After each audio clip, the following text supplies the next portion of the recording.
Dirt road in a gooseneck, saddle up with me. Dry land in God's country, crops far as I can see. The headlights on both ends of my heat day. This country life is for me. Ride with us, HPJ. Ride with us, HPJ.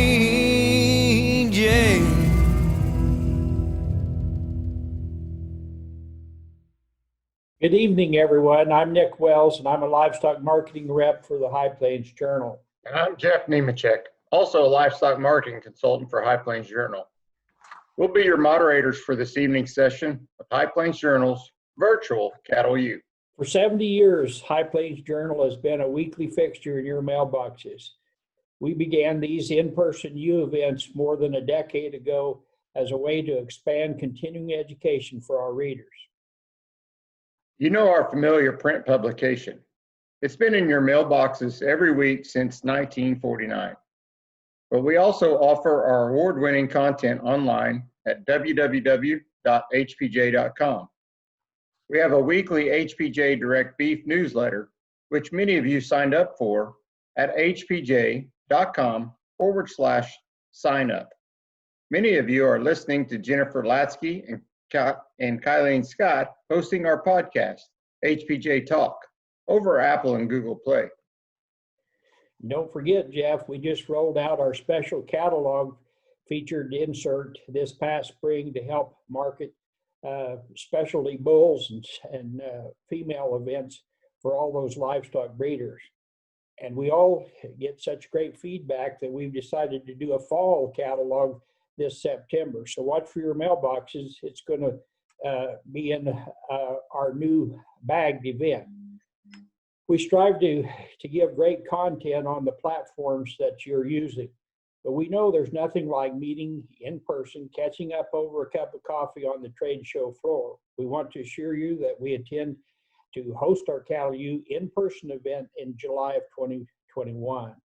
And we sure want to extend our deepest thanks and our very gracious and flexible speakers and sponsors who have pivoted this virtual platform during this time.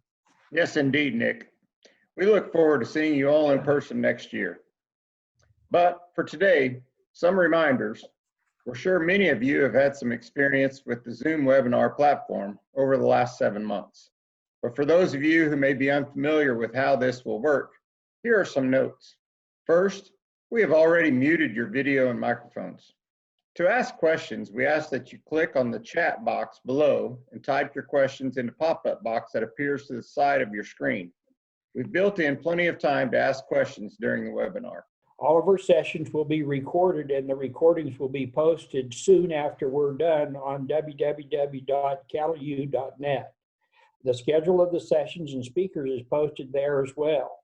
And if you miss a session live, remember, you can always catch up with the recordings later in your convenience. We want to thank you, and our lead sponsor for this session is the American Gelbvieh Association, and here's a short message from them. For commercial cow-calf producers, crossbreeding with Gelbvieh and Balancer is the smart, reliable, and profitable choice.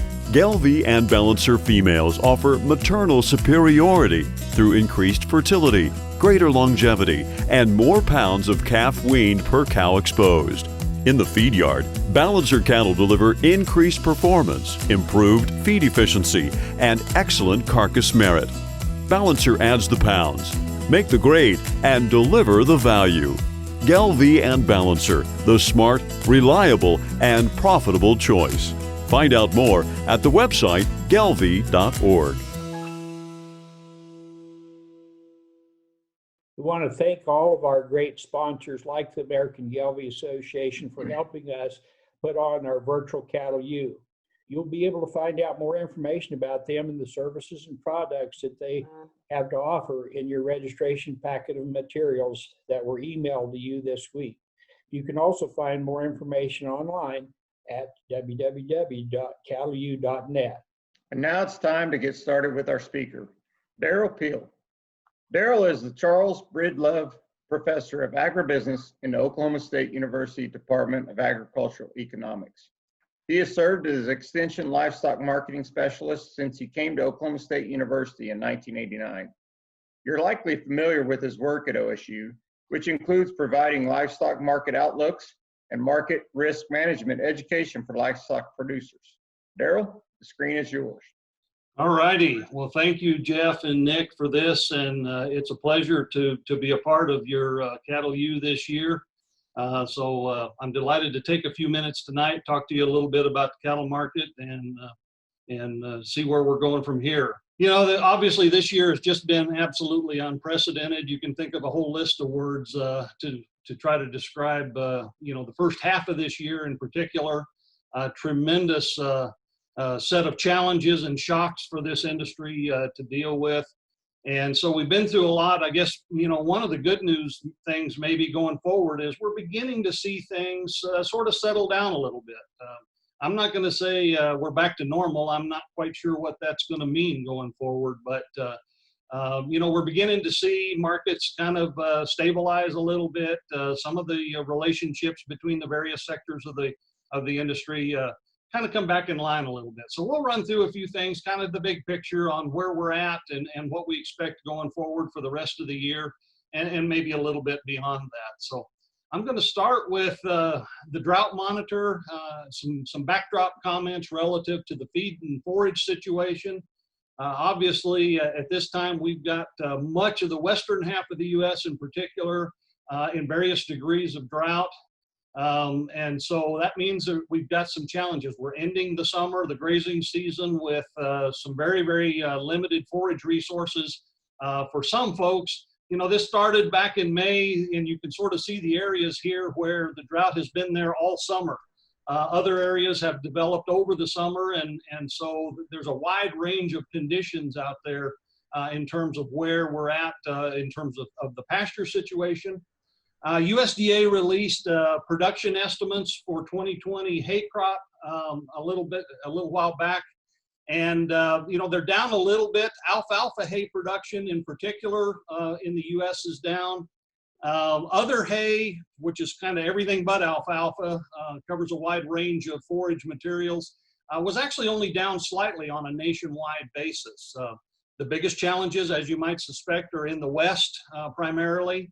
But you know, there's some shortages regionally. Prices on a national basis haven't changed a great deal for forages at this point. Certainly, you know, I hear anecdotally that there's you know, some regional and local markets and situations where hay is very short, and so that's going to be one of the challenges as we think about you know, growing season's pretty much over at this point. So we really aren't talking about much in the way of sort of new forage until next spring. So, you know, what we've got to work with is going to have to drive our decisions as we go forward. So with that backdrop, just a quick rundown of where the cattle markets are right now, kind of how they compare to this time last year. So this is calf prices for the Southern Plains. And obviously, again, the first half had a lot of volatility. You know, instead of having really a normal spring high, once we got into the COVID situation in March, we had all kinds of challenges. We have recovered a little bit over the summer. It's not as noticeable here on the calf prices, partly because the scale's pretty wide on this particular chart. But we have seen some kind of intermittent recovery. It's been kind of a slow grind. It's a little more obvious to see some of the recovery we've had really going back to April in this feeder cattle market. And, you know, both this calf market and these feeder cattle markets right now are pretty close to where we were this time last year. Now, that's not a lot to brag about. The second half of last year, particularly from a calf market perspective, was pretty disappointing. And we had to lower our price expectations as we went through the second half of the year. But again, given everything we've been through, and we're still working through a little bit, you know, relative to the pandemic situation, you know, we're again beginning to set ourselves up, I think, for a little bit more stability and a little bit more, you know, normal tendencies in these markets as we go forward. Fed cattle market has been wildly variable this year, several pronounced ups and downs. And we'll get into obviously what happened with the production slowdowns, slaughter slowdowns in April and May, and the process of getting out of that. I'll show you that in a little bit. But obviously, then that put us into a pretty big hole in the summertime. We have come back pretty nicely from that. And we're sort of seeing a little bit of near-term weakness here in the last week or two. That's probably, as much as anything, kind of seasonal. Labor Day is, all else being equal, kind of the normal seasonal low for the fed cattle market. And again, seasonal patterns haven't meant a whole lot this year thus far, but I think as we go forward, we can start to expect a little bit more, kind of typical behavior in terms of the seasonality that we see in all of these markets. Box beef market, again, we had tremendous shocks in the second quarter as we went through all of the production disruptions in the meat side of things. So a really sharp spike up, came back down just as dramatically. And again, we're running pretty close to year-ago levels right now. We are seeing a little bit of seasonal weakness here in the last week or two. We've sort of got all the buying, for the last 2 weeks. Obviously, the buying was in place for Labor Day. And we're sort of transitioning from summer grilling markets into winter beef markets. And there's there's actually some seasonal strength that'll kick in here typically in October going into November for some markets, but it's a different set of products once we get away from the summer grilling kind of thing. So, again, we're pretty close to where we were this time last year. Cull cow market has been pretty strong relative to a year ago anyway through the summer. Now we've seen a little weakness lately, kind of bouncing around a little bit, but of course we normally expect a pretty sharp seasonal low as we move into late October, early November. We'll probably see some of that as we go forward. We may have another month here of sort of grinding our way down there, and then maybe drop off a little bit faster as we get into that culling season that we see typically in October and November. If we back up and take a really big picture view of where we are sort of long-term in cattle numbers and the cattle cycle, the July 1 inventory basically was unchanged for all cattle and calves from a year ago. If you remember, beef cows were down about the same amount in January on a year-over-year basis, and again in July, down about 0.8. Beef replacement heifers were unchanged from a year ago. And so, what all of that means to me is that we peaked certainly officially in the numbers in 2019. We're working our way slowly lower, but it's almost more of a plateau than it is. It's certainly not a pronounced liquidation, and I don't see that happening right now at this point in time. Obviously, things to come will probably change that, and we have some potential to go up or down, and it's really going to depend on factors as they play out from this point forward. At the moment, I don't see a lot of change in this in particular.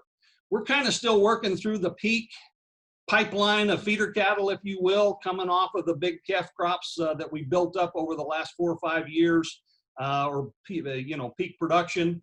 And as we go forward from here, certainly into 2021, we'll begin to see somewhat tighter feeder supplies, and we'll work our way lower. We'll get into the cattle on feed numbers here in just a minute. First estimates for the calf crop were down, again, less than 1%, so kind of a slow slide to lower numbers here in general.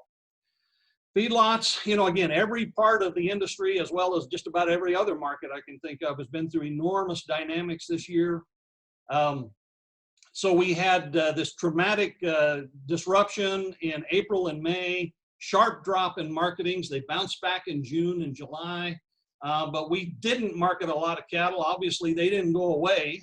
One thing, the beef industry was fortunate in that things did not get so severe that we had to actually depopulate any of those animals. But it did mean that we have to deal with them, and we have been dealing with them through the summer. I think we're probably getting pretty close to having them done. All of the indications that I have are that we're, by the end of this month, or maybe even a little before the end of this month, I think we'll be pretty well through that. We also had disruptions on the placement side. We had very low placements in March and April, and then kind of bounced back to normal. And again, those cattle didn't go away either. They stayed out in the country. they've been coming in. We had a bigger increase in July, and that's probably picking up some of those cattle that didn't get placed earlier. But what happened is these cattle that did not get placed in March and April are contributing to a little bit less cattle that are finishing right now as we get into the fall here. And that's what's helping us get caught up on that backlog of fed cattle that we brought out of April and May. We've been working our way through it, but it's easier to do that now because we don't have as many sort of new cattle, if you will, finishing at this point in time. It's going to take another couple of months probably before we kind of get all of those ripple effects on both the placements and marketings out of the system, and then we'll be back to a little bit more normal situation. So cattle on feed numbers dropped in April and May. First placements dropped, and then marketings dropped, but they dropped with a little bit of a lag. So cattle on feed numbers dropped, bounced back in June, July, and we're actually about 2% above in August compared to a year ago. And so, you know, again, we're still working pretty close to those cyclical peak numbers overall on a longer term basis. And those will begin to diminish towards the end of this year and as we get into next year. If you think about cattle on feed on an annual basis or the average of 12 months of the year, we're going to see that number begin to work its way lower over the next 6 months or so, probably. You know, you can see that bulge in delayed marketings in a calculated number from the cattle on feed reports. Cattle on feed over 120 days really swelled in June. We've been pulling it back down. And again, I think probably the next cattle on feed report will show that we've pretty well worked our way through those bigger numbers. Now, the bulk of this was probably the delay in fed cattle, but this number can also get bigger when we simply place lighter weight animals. And we do see that at times when we'll have a little bulge in lightweight placements. Those calves are going to be on feed just longer just because of who they are and what they are. And there was part of that as well. We had some lightweight placements back in February and March that contributed a little bit to this number. Steer slaughter, again, you see the big drop, the recovery. We're running pretty close to year-ago levels. And, you know, we probably would not have been trying to slaughter quite as many cattle here in the last half of the year as we were a year ago. So if we stay close to year-ago levels, that probably means we're actually moving through cattle in a pretty timely way. But obviously, again, a lot of dynamics, a lot of disruptions along the way. And so, you know, year to date through the middle of August, total slaughter was on 4.2%. Steers and heifers were both down. Beef cow slaughter at that point was about 3.3% above a year ago. But that probably doesn't really indicate major liquidation. In fact, for the last 4 weeks, cow slaughter has actually just barely been fractionally above a year ago. Actually, I think it was fractionally below a year ago, you know, less than 0.5%. But so we'll see what happens here at the end of the year when we get our seasonal bulge in cow slaughter, cow culling. But I think we'll probably end up closer to unchanged by the time we get to the end of the year. Carcass weights started out the year bigger than a year ago. Obviously, the backlog of cattle contributed to keeping those numbers big. So we didn't get the seasonal drop in May that we normally get. And then we've started our seasonal climb here. Looks like we're going to stay probably 20 pounds above a year ago at this point for the rest of the year, or at least that's kind of the indications. So through this whole process, whatever slaughter was doing, we had bigger carcass weights to go with it. That's contributed since the midsummer to year-over-year increases in beef production. And we're going to be in bigger beef production for the rest of the year. So the first quarter was up sharply. The second quarter was down sharply. Third quarter is going to be up a little bit. Fourth quarter will be up a little bit. And when it's all said and done, there's a lot of numbers on here, but if you focus on these kind of orangey colored columns here, we're looking at about the same level of production we expected coming into this year at 27.4 billion pounds, about 1% up. This will probably be the peak year for beef production. It should start to go down on a year-over-year basis next year. From a demand standpoint, we look at the other meats. We've got record pork production and record broiler production. In addition to record beef production, we've got lots of meat, and that's one of the concerns going forward in this kind of an environment from that standpoint. Now, I will say that through this whole process, beef demand has been remarkably resilient, given that we basically took half of the market away in terms of food service back in March and April. We're slowly bringing that online, but it's still down pretty sharply, and yet beef demand in total has stayed remarkably resilient. There's lots of other meats, and that doesn't seem to be bothering the beef market. And so far, the macroeconomic recessionary challenges we've had hasn't bothered it either very much, although I worry a little more that we could see some impacts of that as we go towards the end of the year and into the first part of next year. Depends in part on what happens with things like, do we have another stimulus program that's going to help prop up consumer spending as we go forward? That's certainly been a major help to that up to this point. Just a little bit on exports, and then I'm going to wrap this up and see what kind of questions you might have. We got new trade data actually today, which is the July data. There's always a 2-month lag in that data. Again, you see the same kind of ripple effects, sharp drop in exports in May and June, largely because we simply didn't have the product available. We didn't make it. And also we worried about what the global economic impacts were on our markets. It looks like we're recovering pretty well. This latest July data shows a nice jump back up in exports. I think we'll probably be back to kind of where we expected to be for the balance of the year going forward. So this is through June. I didn't get this updated for July. I won't change the year-to-date totals all that much. We are down for the year, and we probably will end up a little bit lower this year, but we should see some recovery in these numbers in the second half of the year on a year-over-year basis. And so it's a mixed bag depending on which of our major markets you look at. The one that's sharply lower and a bit of a concern to me is Mexico. I don't think they will recover as much, although they did bounce back some in July. On the import side, we did see a sharp spike up in July. Again, I think that's just a function of the markets doing what they do. We didn't have enough product really to service all the markets in April and May.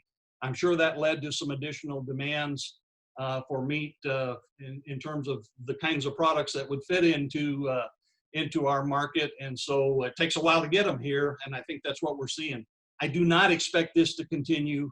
I think we'll probably see this number drop back off as we go forward as well. So beef imports year to date are up slightly, about 3%. And again, they'll probably end up a little bit bigger than a year ago. Again, a bit of a mixed bag. A lot of the increase that we saw in July in that spike was from New Zealand. They've been off sharply the last couple of years because they've been shipping beef to China in lieu of the U.S. market. And there's some issues right now, some strained relations and some disruptions there. So I think that's part of the reason some of that, at least temporarily, is coming back towards the U.S. market. So, long-term view from where we are now, which is lower than we thought starting the year, certainly with all the challenges we've had. But if you look at from 2020, we've got forecast on here for 2021 and 2022, and we're looking at an expectation at this point of significantly higher prices going forward. And I'll show you some more detailed numbers, at least briefly here in just a minute. But what's behind this? Again, the supply side is becoming a bit more favorable. It's not really driving higher prices as much as it's helping to support them.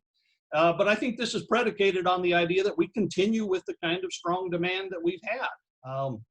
Now, what could go wrong? There's a number of things that could go wrong in this forecast. Again, they're mostly external to the beef industry. I think the beef industry internally is in pretty good shape. We're all kind of sort of in balance the way we normally are across the various sectors. It hinges on both domestic and international demand going forward. And so that could be a disruptor. It could turn around. And obviously, we've still got some human health concerns, which could jump back up and be a bigger deal. We've got a recession in place, which again hasn't hurt us too much thus far. We have to wait and see. It could be a bigger deal going forward, but at this point, we really don't anticipate that. So as long as we can kind of continue on the path we're on right now, we're sort of looking at roughly, $10 a hundredweight higher, pretty much across the board for calf prices next year. Here's the 5 to 6 weights, the 6 to 8% above a year ago, here's the feeder cattle, the fed cattle. And there's quarterly estimates there. That's a lot of numbers, but the bottom line is you know, with a fairly wide question mark of things we have to keep an eye on going forward, I'm reasonably comfortable with the idea that we can look forward to somewhat stronger prices as we go forward. I didn't mention it earlier. We talked about the feed and forage, or the forage and hay situation. One of the things that's a positive for the cattle markets is the fact that we do have large supplies and a large crop of feed grains coming at us. It may not be quite as large now as we thought it was a month ago before the derecho hit in Iowa, but it's still a big crop. We've got lots of feed grains. That's going to be supportive of feedlots from a cost of gain standpoint. And in turn, that's going to help support these feeder cattle markets. So, you know, we're looking at wheat pasture cattle in the Southern Plains right now.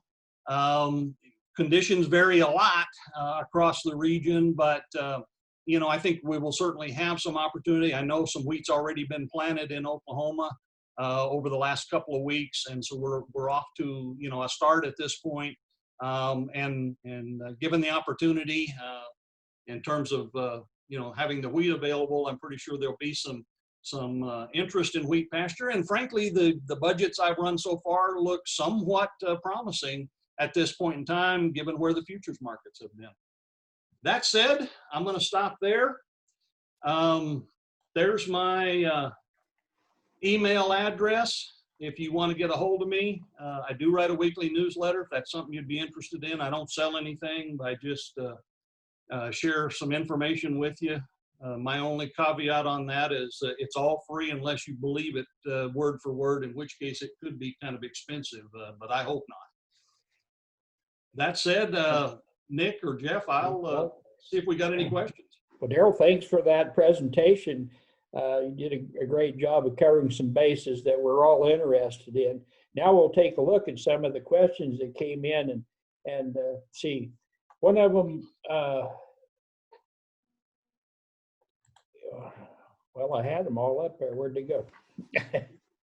Well, the sinking of the cattle freighter the other day on its way to Japan have a big effect on the New Zealand trade? I don't know. I mean, obviously they've temporarily halted things. I sort of doubt it, to be honest with you. I mean, it's a horrible thing to lose that many cattle and that many people as a result of that accident. A terrible thing. There'll be some questions asked. I doubt that longer term it'll have any lasting impacts on their situation, and certainly not on a global situation. Good question though. Derrell, here's one. Says, is there any way to determine how much of an impact the stimulus money and or the extra unemployment money had on consumers' meat purchasing or purchasing ability? Well, I can't put it in precise dollar terms, but I guess when you look at the tremendous disruption that we had, you know, again, with the food service side, about half of our market pulled offline essentially in March and April. You would have had to believe that would have had a significant impact. Now, people still have to eat, so that's one way to look at it is, yes, they're going to eat. But, you know, we simultaneously created a very severe recession, which we're going to be dealing with for some time to come. So you have to believe that the stimulus and unemployment support through that time period had a lot to do with maintaining consumer spending, in particular on the demand for beef, even though we had to sort of switch it over from food service more to the retail grocery side. I think that had a big impact. And so losing that going forward is one of the things that concerns me a little bit in terms of being able to maintain that demand as we go from here forward. Derrell, do you see the drought out in the western part of the United States affecting the cattle production more than normal? You know, this is one of those things. I always hate to say this as an economist because it always sounds a little bit callous. You know, this drought, I think, has caused a tremendous number of management headaches and certainly has increased costs for some folks affected. In terms of what it does to the overall cattle market, I don't see a lot of impacts yet. I don't believe, at least I can't see in the data, any real indication that we've had a lot of drought-forced net liquidation. I'm sure we've had to destock in some areas. We've moved some cattle around, but in total, I don't really think it's had that kind of impact. Now, you know, starting the fall in a drought is always dangerous because that means if this thing persists, and if you remember back to 2011 when we had in 2012, we had such a severe drought in the southern plains, particularly in the summer of 2011. And the reason that was so severe so quickly was because we were really in a drought from October of 2010 on, and we didn't really pay much attention to it until we got into the next spring, and spring didn't come. So there's some things to watch going forward, but at this point in time, I don't believe it's had major impacts other than on the people directly impacted and their cost of production, no doubt. Kind of along that same note, what about any impact from the major wildfires there in California? You know, I don't believe so. There are beef cattle in California, and I'm sure there's probably some areas that are affected. I have not heard anything specifically, so I guess I should say that up front, that I guess I really don't know, but I haven't seen or heard anything that would suggest this is going to have you know, major impacts. A lot of the grazing in particularly Northern California, in those kind of mountain valleys and sort of thing, tends to be pretty seasonal, early spring kind of things where the cattle are in and gone fairly early in the year. So I don't know that there were a lot of cattle impacted. I sure wouldn't say none. I just haven't heard of a lot at this point. What do you think, like the fake beef sales or the Impossible Burgers, fake meat, those kind of things, how will that compare to beef sales coming out of the pandemic? Like where we saw there in April and May, you know, folks were going to the meat case and stocking up on beef, not fake beef. You know, coming out of there, if things get back to normal, how do you see things shaping up in that situation? Well, you know, we don't have a lot of basis to know exactly what the demand really is for that. But you know, anecdotally, when you looked at the fact that the meat cases were largely empty for some period of time there in April and May, and the only thing in there in many cases was the plant-based protein products, that tells me that, you know, there's probably not a tremendous demand. Certainly there is strong demand in very limited you know, demographics, if you will, but I don't think it's, I don't see it as a major issue. It's probably a long-term thing. I don't think it's going to go away. I think it's at least some parts of that sector are viable, and they probably have a little place, a little niche in this market, but I don't see that necessarily taking off and being a major threat. I guess this is a little bit cavalier, and I don't want to be flippant, but to me, as long as they're trying to be like meat, that tells me meat's probably pretty safe. You know, it's not a brand new product that would come in and people wouldn't talk about it in terms of being a meat replacement. So I don't see it as a major, certainly not a short-term threat, probably something to keep an eye on longer term, but I'm not sure that I see it happening too fast. Here's another one for you, Derrell. Looking at our previous speakers, hearing that we have people now adjusted to cooking at home or buying in bulk and storing beef, what might that do for future beef demand? You know, I think there's a lot of things that we're going to be interested in looking at. Of course, being economists, we're going to want to study and after the benefit of hindsight. But it's an interesting thought exercise, at least, to think about how this might have longer term or permanent impacts on things, even once we get sort of past the immediate public health issues. You know, how much of a permanent impact? I see it going both ways. I think some people that maybe didn't know how to cook have learned how to cook in some cases, and that may have a longer lasting effect on the one hand. On the other hand, I get some anecdotes that tell me people are tired of cooking at home. They'd like to go back and eat at restaurants. And so I don't know how to work all that out from the standpoint of the home consumer. Now, the one thing that I do think is probably a longer lived, if not permanent change, is in the context of sort of the business world.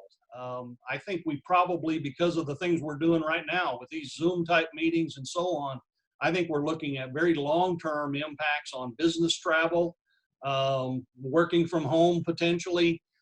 So that's going to be some changes that will really impact that food service sector potentially a little bit more, and all of the things related to the travel industry and so on. And I see those as probably longer-term impacts.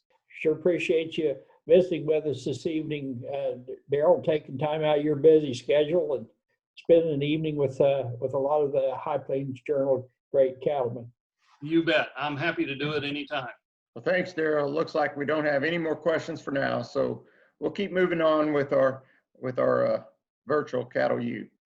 Before we move on to our marketing panel, we wanted to take a brief moment to recognize some of our sponsors for today's sessions.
Would you buy a truck without knowing the miles?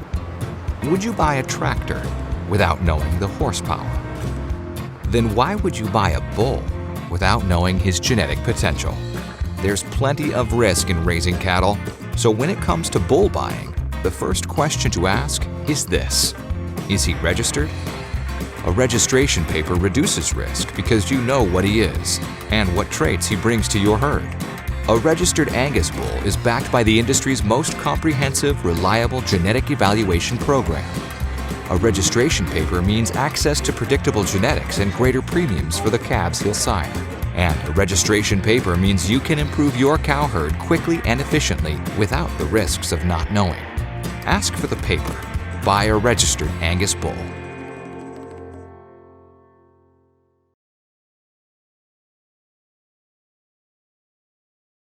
All these and all of our sponsors for our virtual Cattle U. You'll be hearing from many more throughout the series of sessions this week. You can also read more about their products and services in the digital program that will be emailed to all registrants. Well, now let's bring on onto your screens our panelists for our marketing panel. Well, it's really not bringing them onto the screen per se, but they're going to join us via telephone. And we're really fortunate this evening to have three, and I'm going to call them young men because they're not like I'm an old man. They're kind of getting up there, you know. But these guys are they're well into their prime, and they work with buying and selling cattle every day, and they have various capacities in each of the sale barns that they're representing. And when we were putting this program for Cattle U together, we talked about several different avenues. The marketing always gets a lot of attention, and I think it's an area that a lot of guys, you know, kind of worry whether they're doing the right thing at the right time. So we brought in some guys from the High Plains area. We got Preston Smith, he's from Imperial, Nebraska. We have Joe Benham that's representing the winter livestock auction market right here in Dodge City. And we have Jeff Slatton from down at Beaver, Oklahoma, that he owns and operates the Beaver Stockyards auction. And so it's going to be a great time to visit with them. We've got some questions. And again, I encourage each and every one of you, if you have a question, don't be afraid. We're not going to tell anybody where they come from. Just click on that chat box down there in the lower mid part of your screen. Type that question in there. We'll ask these guys. we'll even address them to whoever that you really want to point it to. And but anyway, let's first kind of get started. We're going to start by having each one of them introduce themselves and tell a little bit of their background and history and how and why they got into cattle marketing and the part that keeps them in it. Preston, would you like to lead us off? Thank you, gentlemen, Nick and Jeff. Thank you, High Plains Journal. Thank you, and the cattle marketing people. Thank you very much. My name is Preston Smith. I'm from Imperial, Nebraska, owner-operator of Imperial Auction Market. My wife's name's Marissa. We have 4 wonderful children, 3 daughters and 1 boy. I have been in the auction industry since I was about 12 years old. Started at our local sale barn. Now that the sale barn that we own currently. Love the voice of the auctioneer, and I decided I thought I was going to be an auctioneer, and had the great opportunity to work for some fine sale barn market owners, and had the privilege for 10 years to work with Winter Livestock based there out of Dodge City, Kansas. Learned a lot of my marketing technologies from that family and their workers there. And then my wife and I chose to 6 years ago to come up here to Imperial, where I was born and raised, and we bought Imperial Auction Market. Great. How about you, Joe? Yes, sir, Nick. I just want to start by saying thank you guys and Cattle U for inviting myself and Winter Livestock to be a part of this. We're very thankful that guys get together and have these meetings to help our producers create a better product. I think these are excellent, outstanding tools to be used. Like Nick said, my name's Joe Benham. I work for Winter Livestock and family, Brian and Darcy Winter. I started out in the feed yard world. My dad's managed feed yards my entire life. Went to college in Colby for 2 years, graduated there with agribusiness and feedlot management. Moved to Dodge City, went to work for Brian Winter in 2009. I've been there 11 years.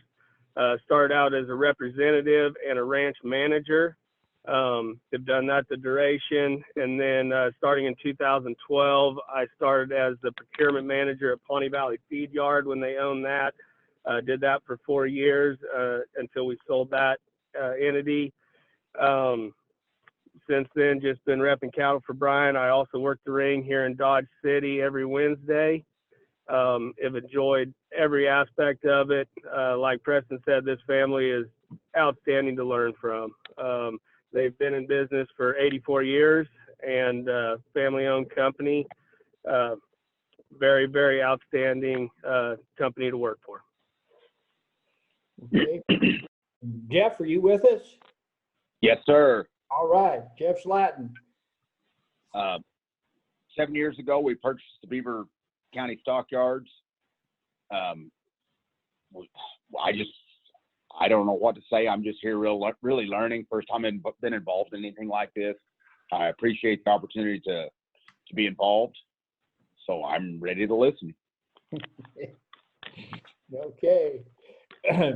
Well, okay, guys, I sent each one of these fellows a list of the questions tonight. I'm going to we're going to go down through those, and since Jeff was the last one to be introduced, and when we talked this afternoon, he had a definite idea on the first question, so I'm just going to let you take right off on that, Jeff. To wean or not to wean? Oh, you have to wean them, and everybody's got to get away from September through November if they want to get ultimate money for their calves. They all run to the door at the same time. They're killing themselves. It takes a little bit more work, but if you want more money, you got to have more work. And down here at Beaver, we're the first IM Global certified barn in Oklahoma. We can scan them calves when they bring them back off weight. Hopefully we can get more money for the all natural NHTC cattle, age and source and everything. But if they want more money, they've got to go an extra step. They can't just bring him to the barn and expect us to be magicians. Preston, you got any ideas on that? I'd have to agree with Jeff on most portion. If you want the extra dollar, you got to put the extra effort in. And at our market in Southwest Nebraska, you want the extra dollar, you put the extra work in. You need to wean them for just like in Jeff's area and Joe's area, there's a lot of wheat country, and those guys that are farmers and ranchers that turn out a lot of cattle, I mean, they want to turn out a weaned one, and they'll pay more for it. There is some instance, though, that our producers that we have in our region, they're just straight ranchers. I mean, all they have is grass, and they come off grass, and then they rent corn stalks, and they don't put up a lot of feed or have feed, and so we do have a lot of customers up here that I would say 50% of our customer base don't wean them. And then majority of the guys that want to put the extra buck in to earn that extra dollar, they wean them. Joe? Yes, sir. I agree with both those gentlemen. Weaning is your best scenario, absolutely.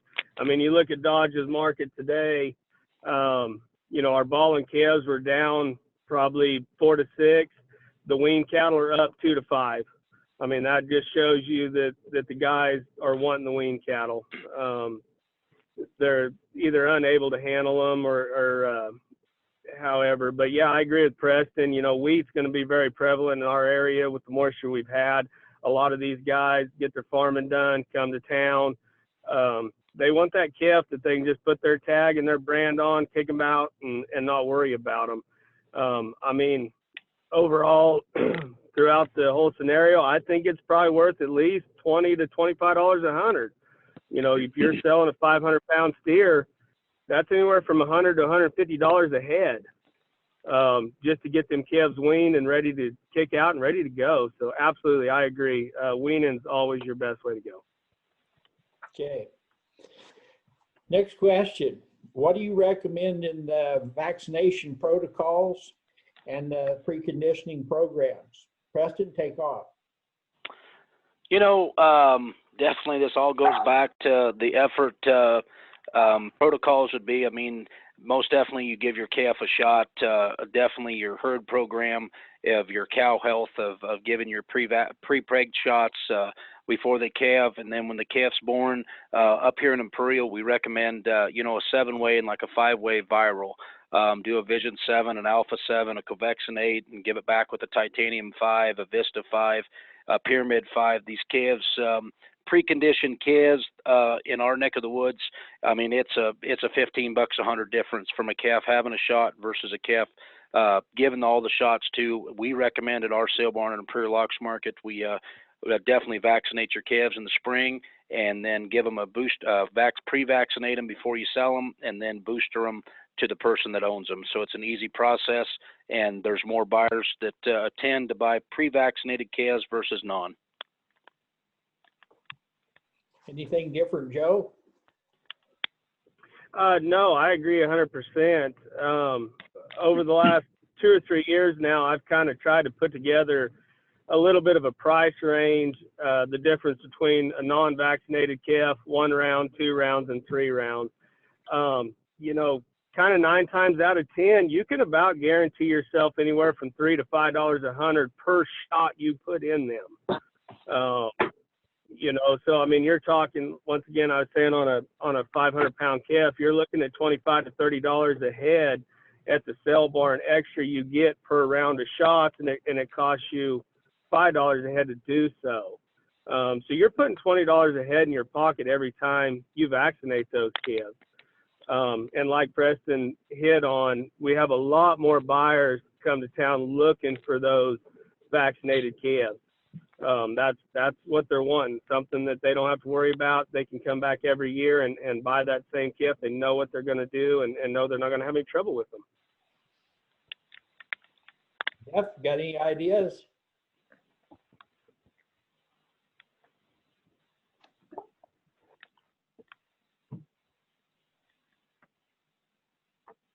Here, Preston, I've got a question for you from one of our listeners here. It says, it seems in the last couple of years that buyers have been taking the 45 days of typical preconditioning programs further to preferences for 60 to 90 days weaned and paying even higher premiums. Have you guys seen that trend? Yes, we have seen the trend of that in our region. You know, the longer the calf's weaned, the more value. Typically, you know, 10 to 15 years ago, everybody weaned their calf 30 days.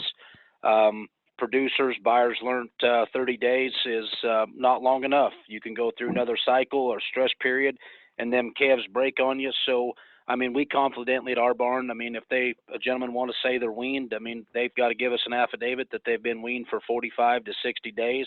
But most definitely, the longer you can wean them and then sell them, I mean, it's definitely a value added to the producer. Jeff, how about you? Yeah, they're right. They've got to be weaned. That's the most important thing. That they last all the way through. If you start doctoring them calves when you get them home, they're going to give you trouble all the way through. Okay. In the fall, when you doctor them, it costs you tons of money. It costs $50 a head to doctor them, and then you lose more than that in performance. You can't hardly give too much for a calf that's had everything done to them. Great information there. I would just say, Nick, before you move on, I would just say this afternoon that we're going to ask each one of you, how do breeds affect the values of cattle in your market? Everybody wants a good one. A good one will always bring more. Get you a black bull, cross it up with something, have a good one. What I mean, that everybody wants. I'd have to agree with Jeff. I mean, predominantly the day in the area of not picking on anybody, but multicolored herds anymore are a thing of the past.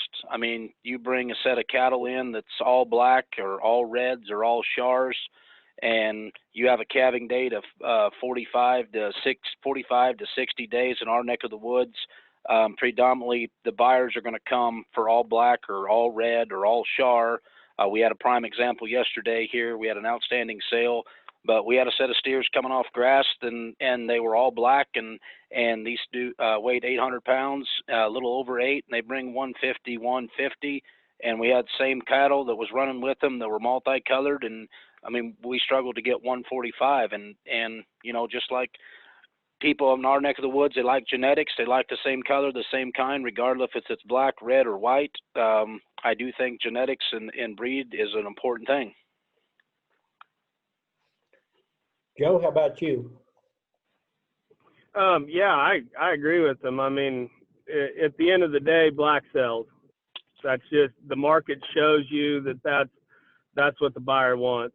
You know, from the producer side, as far as raising calves, a guy has to realize in our area, a lot of these calves are going to wheat pasture guys.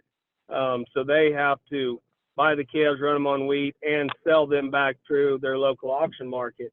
Once again, when they come back into us, it graze out at any time. The feed yards are looking at the same thing. They're looking at the black animal, you know, or red or black nose char, whatever have you.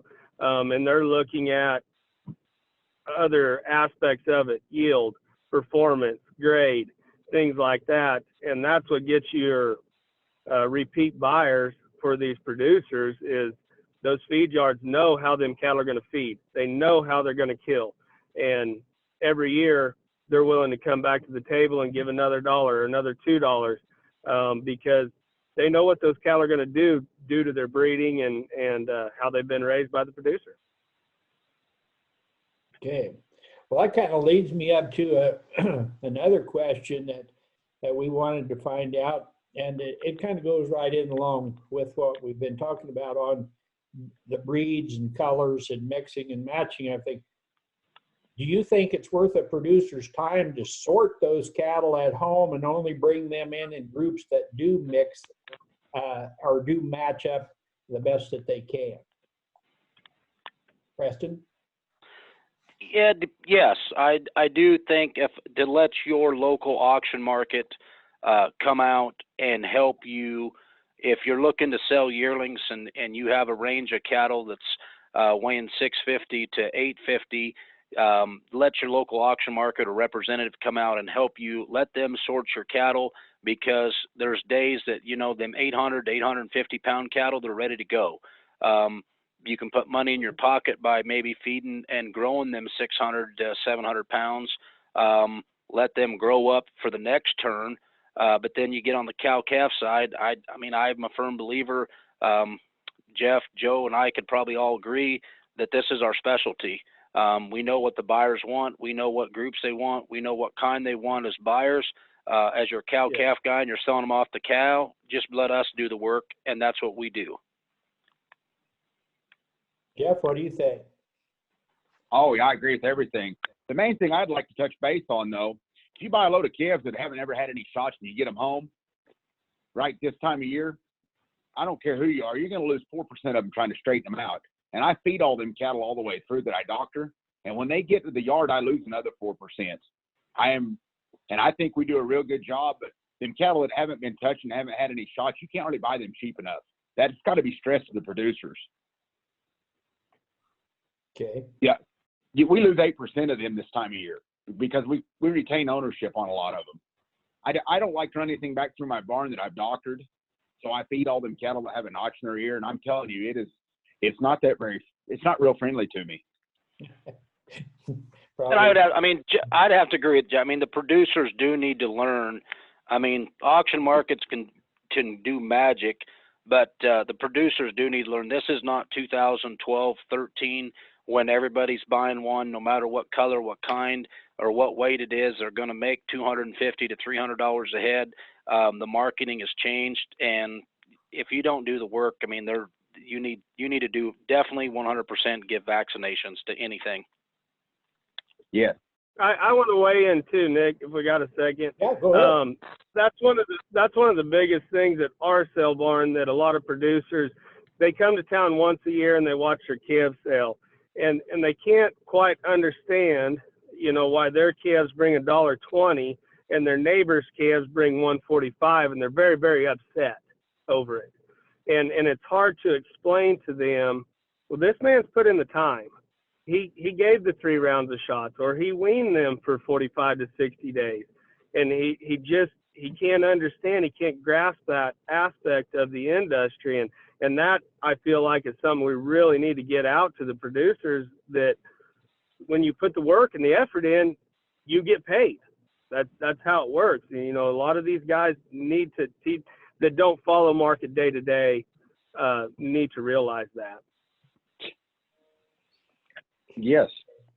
Well, now that leads me kind of up to the next one, because each one of your barns kind of has calf specials and yearling specials, and so do you feel you guys are doing the work and going to advertising and putting forth the effort to do that? Is that the best way for a producer to take advantage of their genetics, is to consign them to one of your specials?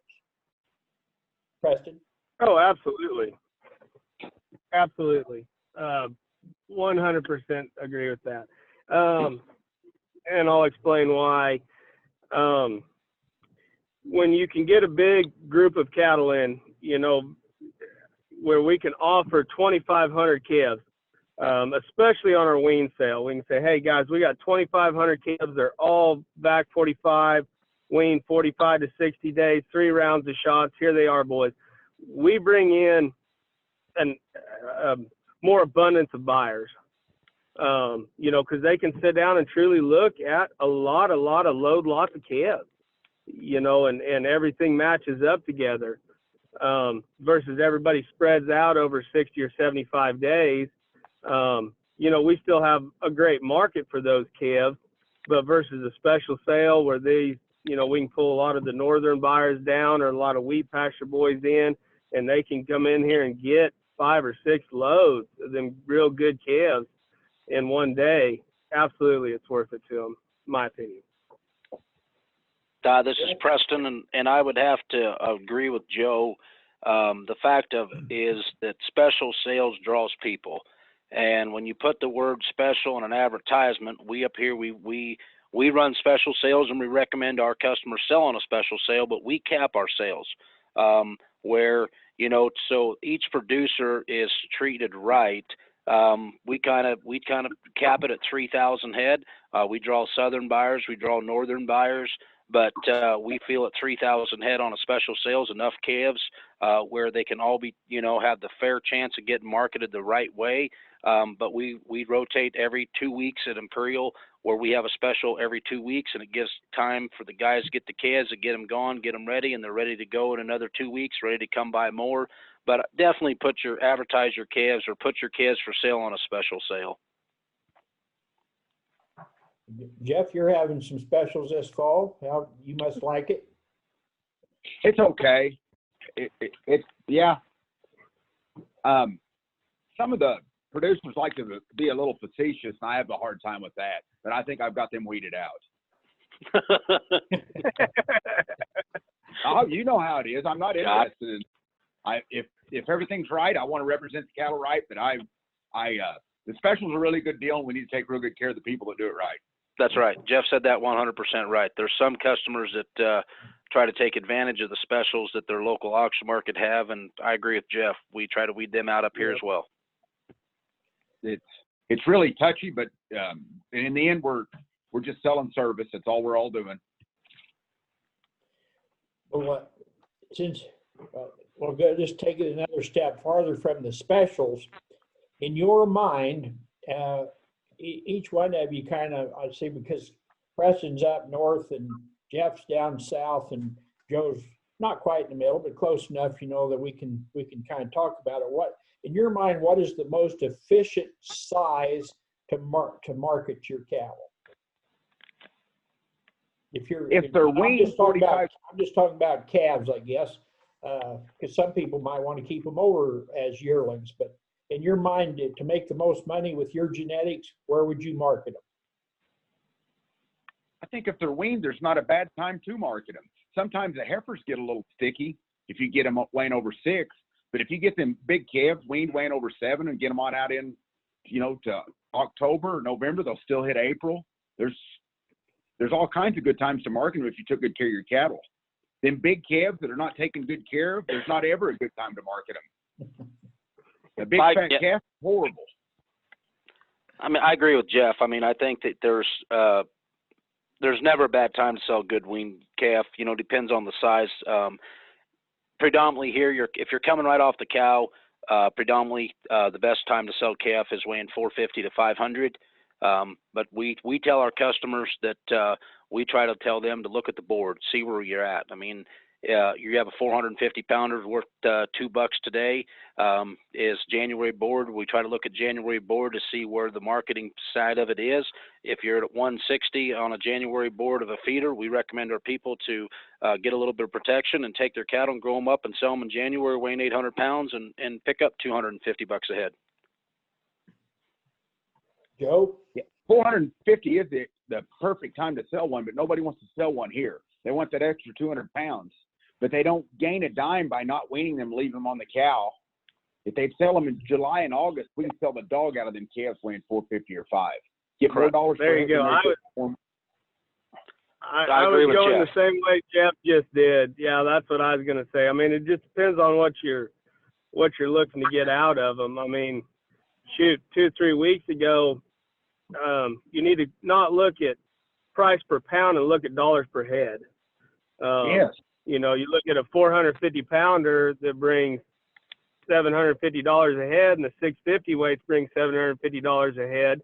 As ballers, both sides, well, you haven't gained anything, and not only that, you've actually sucked your cow down further, trying to hold on to them with these great big calves. Yeah, you pounded your grass. Yeah. So it just depends on what your scenario is. If you're looking as far as a baller, yeah, keep them 550 and down. Typically, those calves start a lot easier. If they have a couple rounds of shots, even if they're not weaned, they will start easier than your 650-pound balling heifer in first or second week of October. You're the next guy in line to buy your calves is going to have a lot of trouble with her. So either wean them and try to reach on out there to November, or go ahead and sell them straight off the cow and keep them light. Leave a little bit of goodie for the next guy.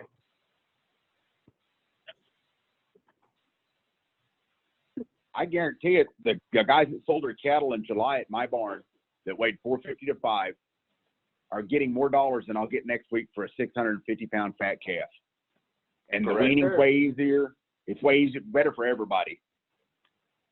Yep. And them calves that wean in July will hit April just perfect. That's usually a real good time to have one fat. It's just a good deal. And you, I mean, for people that's listening, I hope they're listening and taking note that you've got a gentleman that covers Oklahoma, a gentleman that covers Kansas, and a gentleman that covers Nebraska. And I'm just going to stress back to again, you hear 3 people recommend to these people, they need to get their calves weaned. And then let us market them, because we have spots to put them on sales that can market them and make top dollar for their calves. I'm going to weigh in. This just dawned on me when Preston says that. On a ball and calf side, this is one way to look at it. On a ball and calf side, say you have 10 buyers on a 550-pound ball and steer. You wean him, and he weighs 550. Now you have 25 buyers. You have opened yourself up to a whole different side. The guy that's okay with the baller will buy a weaned one. A guy that wants a weaned one's not going to buy a baller. So you've opened yourself up to a whole lot bigger aspect to look at. Yeah. I think that what the stuff that you brought forth there, that information is worth a ton to producers out there that wonder those things every year when it gets to it. I'm going to ask a question, and Preston, he cautioned me about this, and I understand why, but it's an avenue that all of us are going to have to think about sooner or later. The question is, with the vertical integration becoming more relevant all the time in the cattle business, where do you see marketing going in the future? Who's that directed at? Jeff, I'd like to let you address that first. Oh, I'm not smart enough to address that. I'm so slow it takes me 2 hours to watch 60 Minutes now. Nick, I thought I told you. Yeah, you didn't listen to my text message very good. I know. I mean, I'll speak. I mean, it's a very opinionated question. We all know there's definitely the alliances are going to continue between the producer and corporate companies. I mean, there's gentlemen that buys goes to the sale barn, no matter if it's in Beaver or if it's in Dodge City, Kansas, or Imperial, Nebraska, and they buy cattle. And as soon as they get them bought, they try to call a corporate company and try to forward contract them. That's going to happen, and it's going to continue to happen. But I'm going to go back to where I'm from and my roots in Southwest Nebraska. Farmers and ranchers, they're farmers and ranchers for a reason, because they don't like to work for anybody else besides themselves. And it's going to be hard to convince them that they're going to sell their product like the pig operations and the chicken operations did, that they're going to build my pens of me on my ranch, and I'm going to work for them. Well, that's not going to happen in Southwest Nebraska. And these corporate companies are not going to be able to own all the land and the farm ground in the world. So is it going to continue on my side? I believe it's going to continue. But I think every region, every area, and every local community, I think the cattle markets and the auction markets are going to survive just fine. They've done tried to take it over, couldn't, because of the health on these cattle. If they don't belong to you, you don't care. I've got real good health, but on Sunday morning, I'm the one out there taking care of it. That's what they're going to suffer from. They can't do it. Correct. Well, there's been big operations that's tried. Yes. 20 years ago, Coke come in and they was going to buy all Kansas, and they was going to do it, and it backfired. It didn't work. If it ain't yours, you don't care. That's what's great about this. I agree with both of their thoughts. Even Cactus tried it, locking up them cows and things like that. And, they're trying to get more like the pork and the chicken industry. And you can lock sows up, and you can lock chickens up and create a fast turnover. You can't do that with cows. The other thing, and I was just talking to a gentleman this afternoon about this, you can kick a lot of these cows out on ground in the United States that you can't do anything other than graze it. You know, you can't farm it, you can't do anything. So as far as integrating, I mean, I don't think they can get it done. I'm not saying they can't, but I think they're going to have a very, very tough time trying to monopolize and get it all the way from the producer to the packing house. I still think they need the producer to create a product that they can't handle. Like Jeff said, I mean, they can't handle the ballers. So there's got to be somebody in between to take care of that side of the situation. Here's a prime example, and this is somewhat on subject and somewhat off. And it does to do with the corporate company on cattle marketing. With the COVID-19 coming out in March, we seen a decline in the fat cattle prices where the corporate companies were taking advantage of the market and the price, and we advertised shortage of meat all over the United States, that it wasn't there, and the prices went way up, and the meat was there, the product was there, and in our region, you know what happened? Every processing plant within a 100-mile radius of Imperial, Nebraska is completely booked solid till 2022. So instead of the families buying their product at a grocery store, which is controlled by corporate people, they decided they was going to go to their local background yard or feed yard and buy a steer or heifer and book a date and get it processed and have it right there. So that, I mean, off subject a little bit, but that's what tried to happen with some of the marketing of the beef and the capitalization of the money and monopoly played in the industry. It somewhat backfired on them because now that's a lot. I know, Joe, you could probably agree it's going to be a long time because you probably get one into Kirby's meat. Oh yeah, they're out to August of 21, and the American producer decided that meat tastes better. Who knew? You can either go buy one at Walmart or go kill your own, and man, that the one you kill yourself, it tastes a lot better. Go figure. A lot cheaper. It's a lot cheaper too. Yeah, they're figuring out. Yes, yeah, sir, absolutely. You can kill your own, and you can have steaks and everything. Yeah, you can have steaks, rib eyes, ribs, ground beef, and everything for $2.50 a pound, or you can go buy a ribeye steak at Walmart for $14. Yeah, your hamburger's higher than every cut put together when you butcher your own. Yes, sir.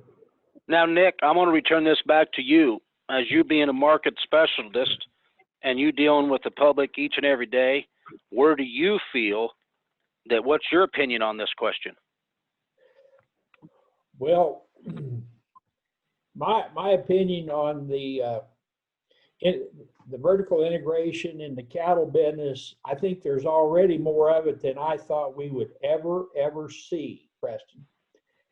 And I've even decided that probably, you know, some of the questions that I ask you, like how many, when you should market your cattle, what color they should be, and some of these kind of ideas, I think a lot of that is being handed down to us because of that integration.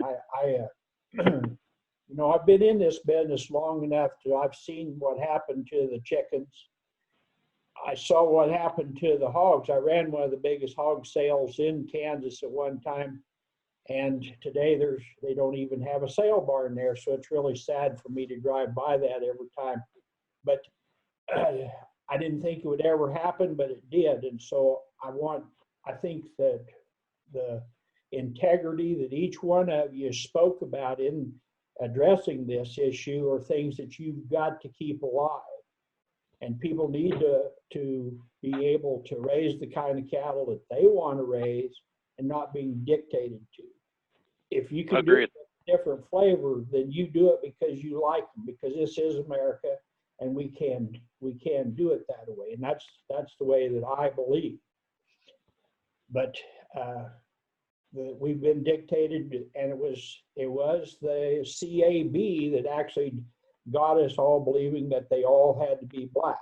And I don't think that they all have to be black. I think you need to raise the kind of cattle that fit your operation the very best. And those black cattle don't work very good south of Dallas. They don't work over there in Arizona, and they don't work in Southern California. It's just too hot. So Correct. they can have different color hides. They need to be able to work for everybody. Correct. Now, Well, thank you for answering it, Nick. So, okay. Next one's for Jeff. All right. It's Jeff's turn to ask the question. I've kind of dominated this thing a little bit, but him and I did kind of work on the questions together, so I don't guess it makes much difference. We're kind of running into enough time here. Maybe we should kind of wind it up, but I do have a couple of marketing questions that I think are important for each one of you to express your opinion on. And what factors do you think influence the most about where producers market their cattle? Well, I mean, I'm a firm believer. I mean, we all do a job. We're all, as market, excuse me, as market representatives or market owners, we're all out to achieve the same goal. And it's based on, I've had more success by being a personal friendship and a personal basis with my customers than anything. And when you create a personal friendship, you encounter honesty, integrity, and reliability. And all of us market owners try to do the same thing. We want to achieve top market price by selling your cattle the true price discovery through the auction method of selling. But at the end of the day, if you have a good personal base with your friend or your customer that's 120 miles away or 150 miles away or 20 miles away, he's going to bring, or they're going to bring their cattle to you to let you market.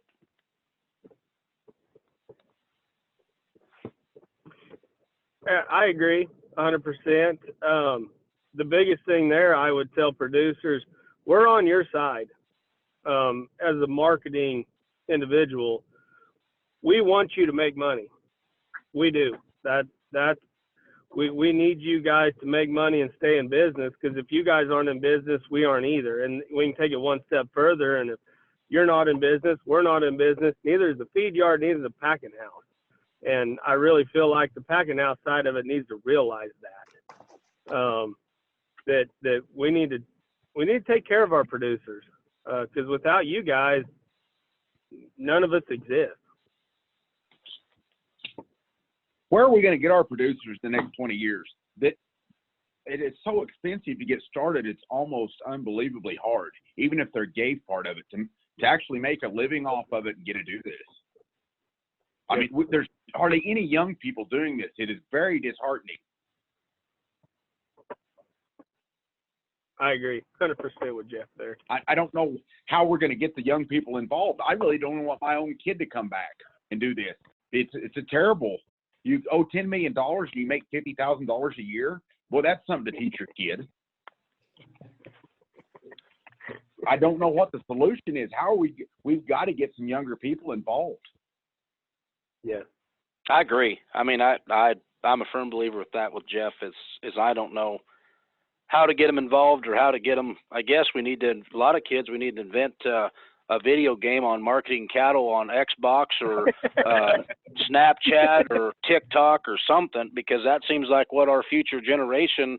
You know, I'm thrilled to death that we have a lot of high school kids come help us, but I don't think they could. I don't know if they sleep at their phone nonstop and do TikTok, Snapchat, and Xbox, but it's tough. Jeff's right. I mean, it's hard right now to tell an individual to go to college for 4 years and assume a big debt and educational purposes, and hey, you're going to come back home with mom and dad, and you're going to help us, and you're going to make $18,000 this year, or you're going to lose $56,000 this year. That's really good.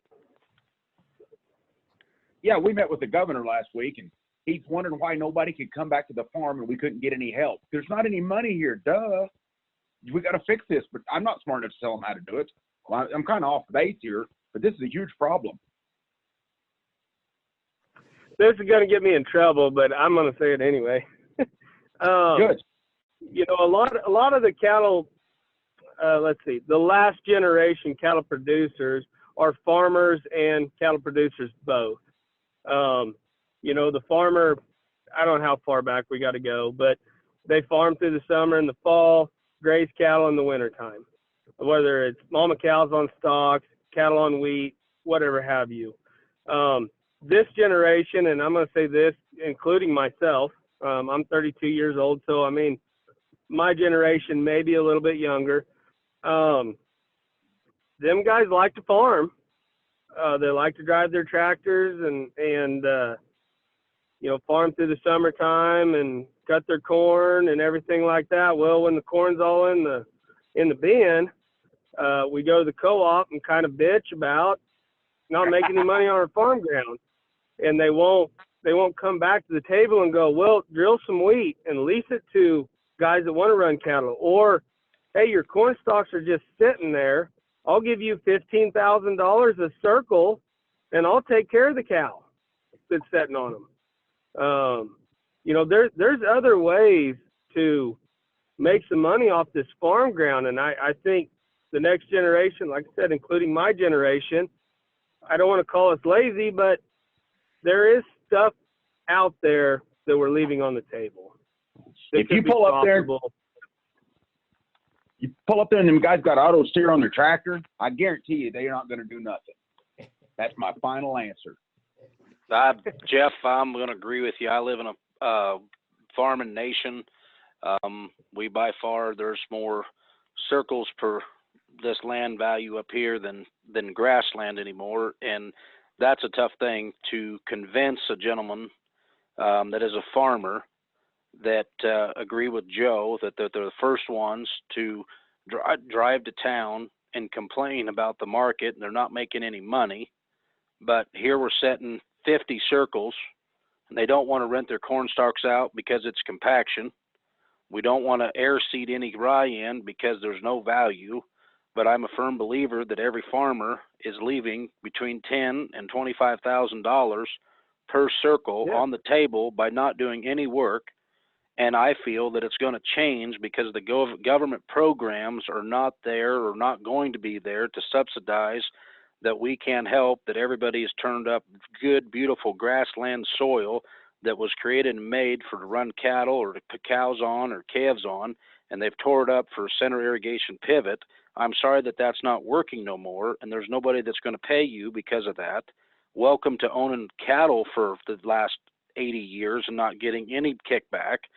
But it's tough to tell these to go door to door. I mean, I worked on it very hard when I first moved up here in Nebraska and bought this sale barn, going around trying to find placements. You know, you have these big special sales and you're looking to sell them and get, you know, buyers for them and say, guys, you can pick up some extra dollars here, put some wheat in. I mean, it's going to cost you $6,000 a circle to plant it. And you're looking at, I mean, look at the money you can make from this. This is an extra deal, but they don't want to because I don't know how we're going to. Yeah, there's no work. We get in a tractor, like Jeff said, we get in a tractor and we start it and we hit the button on the computer or the program of a computer of a tractor and we hit go and it tells you which direction to go, what latitude, what longitude. And when you get to the end, you spin it one time and it flips back around and it heads you the other way. And then when something happens, they call the John Deere tech. When they got them cattle, they don't have the tech they call. Yep. Would you go put insulator? Would you go put that insulator on the 36th and 72 post going around that circle? I shouldn't be bashing people, but I am. I'm sorry. Good. That's some good commentary, guys, and I appreciate it. The most of that thing that I've appreciated about all of you three's candor this evening is I think all of you have did it with three ideas that are three things that Preston brought up a while ago, you know, that to run a sale barn and do it effectively and to keep people coming back and smiling when they pick up their check, knowing that they've got the most money. The thing that's the most important to them is integrity. And I think that all three of you, by coming on here tonight and telling people, you know, how you really feel about it, you know, that is really means something to me.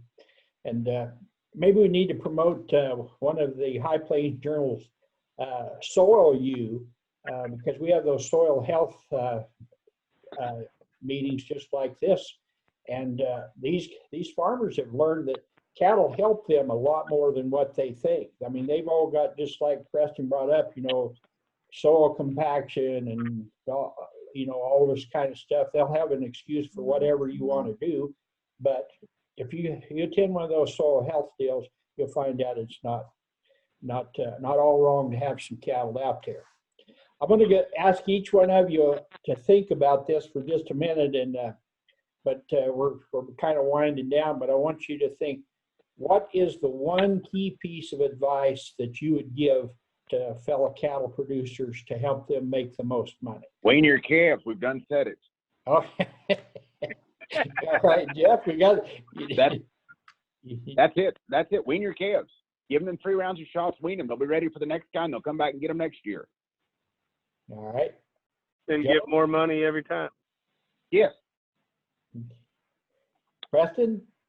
I'm gonna, I've got more than one key piece, and then number one, I want to thank Jeff and Nick and High Plains General and Cattle U. I want to thank you guys for having me be a part of this. It sure is a privilege and honor to be here. And again, these are, I think Jeff and Joe and I I hope several people and numerous thousands of people are going to listen to this or replay it, but these are true things. Wean your calves, precondition your cattle, give them the right vaccinations they need. But the most important thing here, and this is where I come to it, part of it is support your local auction market. I don't care where you live or what you do, but support that local auction market. Because that local auction market, they strive, they have honesty, they have integrity, and they have reliability. And they take every producer and they treat them the same, and they want the same value at the end of the day, is achieving high price and true price discovery, the market way of auction selling cattle. And but these auction markets, we're in our vehicles, we go, we do, we sort the cattle the way the buyer, sort the cattle, we sort them for the buyers, we do our things. But at the end of the day, us local auction markets, we're supporting multiple fundraising events for churches, school events, 4-H programs. Got a frog in my throat. But we support a lot of things in our areas and surrounding counties. And the biggest thing part of this is we bring commerce to our cities and our communities. And I'm not trying to put down any video auction, but videos come in, they take our cattle, and they do not give anything back to our community. So my one key piece is to producers, let your local sale barns help you. Yes. Good job. That's right. Myself, a lot of people complain about commission at times. Part of our job of you guys paying us commission is asking our opinion. Call in. Don't just call into the office and consign your calves. Call in and ask questions. Ask for a rep to come out. Ask what our thought is. When's the best time? What should I do with these calves? There's a lot of ways that we can help where we're watching this market day in and day out, trying to do the best job we can for the producers. Call and ask questions. Like I said, ask for a rep. We have 5 reps at Winter Livestock. Call and ask for somebody to come out and get our opinions. They're not always right, but we can do our best to help the situation out. That would be my biggest thing versus just loading your calves up and they show up on sale day and then you're upset. Call and let us help you. Good advice. Good advice. Anything else before I turn it over to my cohort, Jeff Nemechek, and he's got the questions that have been asked by the listeners. Just have a couple more for you guys, and basically we don't need all 3 of you probably to answer these because you probably have the same question or same answer for this question. Have you seen any trends to moderating frame size, or is bigger always better? Joe, why don't you take that one?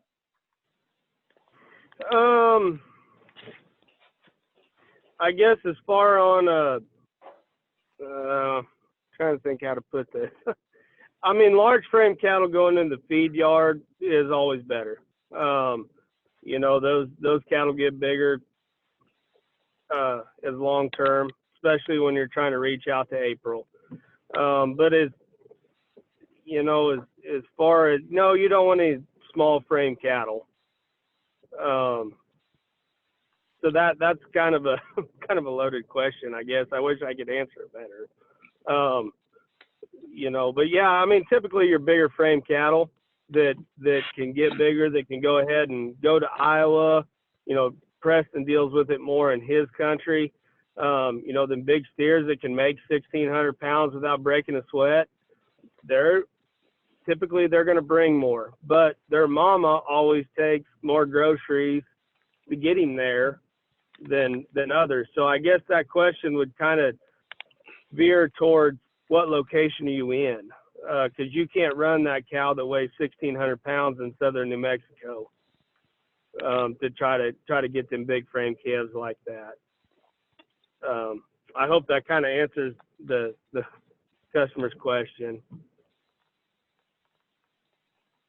You bet. Preston, here's one for you. What are the best ways to market cull cows? Best way to market them is through your auction ring. Bring them to town. We sell a lot of weigh-up cows at our facility. We sell a lot of our cows one at a time, but we have, you know, Gibbon, JBS, Cavaness, Preferred Beef, and then we have numerous, about 4 or 5 local ranchers that like to feed up some extra feed. They buy them and they'll put them on feed for 40, 50 days and they'll bring them back. But the best way to market your cull cows through an auction ring. This is Joe. Can I weigh in on that? You bet. Okay. There's a lot of guys in our area, and Jeff probably deals with it quite a bit because he's pretty close to Booker Pack. There's a lot of individuals around here go straight in to that packing house. I hear some of the prices they get, and I don't understand why you would do that at all. The butcher cow market fluctuates on box beef. Just as you saw last week, you know, shoot, we had a lot of 70-cent butcher cows in Dodge City. As the fat market drops, butcher cows go up. But a lot of these producers around here are taking their cull cows straight in there trying to save the commission on it. And shoot, they're taking 55 to 60 cents on a guaranteed grid. I think you're really hurting yourself there going straight into a packing house there.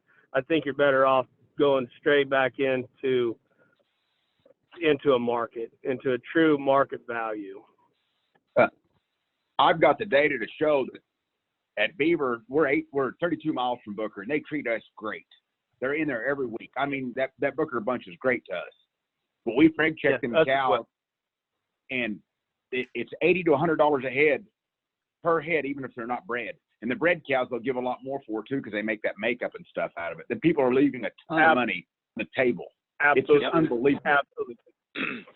If they would take, and most, yeah. Go ahead, Jeff. If they take one load to your market and one load to Booker, they're going to condemn a couple cows off that load down there at Booker. I don't know why, but it happens every time. Every time. And Booker is wonderful to us. I'm telling you, I love them guys. They know it. They get in and get their cows. But it's at least $80 a head more through our barn, and nobody believes it till they do it. Yes, and you're trying to save $20 to $25 a head in commission doing it, and you feel like you're winning. You're not. No. Put them back into a public auction. Yeah, it's unbelievable. Key thing: auction markets create an auction and bidding atmosphere. That it happens all over the United States when 2 people or 3 people get the chance to bid against each other, or the neighbors get a chance to bid each other. There's sometimes, it don't matter if it's a bull, a purebred bull, a purebred cow, a commercial bred cow, a weigh-up cow, or your calves and yearlings, when there's competitive bidding, it is a proven fact that you're going to have better dollars. So support your local auction market, people. Well, one more thing, the corporates all get together and they know what they're going to give. They're right there together. They buy them cattle outside, and then people are leaving $5 a hundred on the table rather than bring them to the barn. I can show you. I got good friends that buy the cattle in the country, and we consistently get $4 or $5 a hundred more for them same cattle through the barn. Consistently. Jeff, I'd stop being friends with them. Oh, it's fine. It's fine. It's just business. No, If I can't do a better job, they need to sell them somewhere else. Right. I was just giving you some grief, Jeff. Oh, it's good. Well, Sorry, Nick, I think that's all the questions Okay. that I have from the listeners.